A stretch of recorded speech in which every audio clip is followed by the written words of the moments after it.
Ny fialan-tsasatra avokoa ny sekoly tsy miankina amin'ny fanjakana amin'izao fotoana izao raha hoan'ny teo anivon'ny lycée privé d'ENA manokana tamin'ny alalan'ny fety sekoly no nentin'izy ireo namaranana ny taom-pianarana 13 412.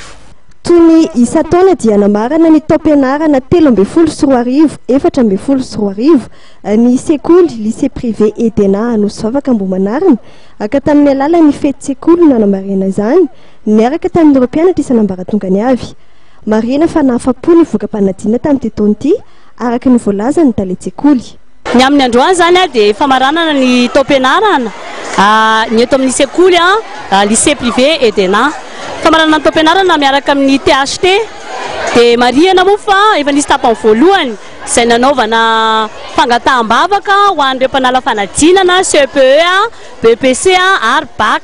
Marihana fa efa tsy amby 50 mianadahy nanala CPE dia soranan'Andriamanitra lehibe izy moa ny tompony asa fa nahazo vokatra 100 isan-jato izany hoe afaka avokoa izy efatra amby 50 mianadahy. Nanao BPCT moa dia misy 720 mianadahy.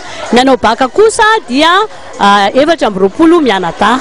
Aorian'izao fampisehoana ataon'ny tarika THT zao dia tsy adino fa ny maternelle ka hatrany amin'ny 7e dia mahazo fanomezana avokoa ny ankizy kely rehetra dia mirary soa zany bon vacances daholo ireo ankizy.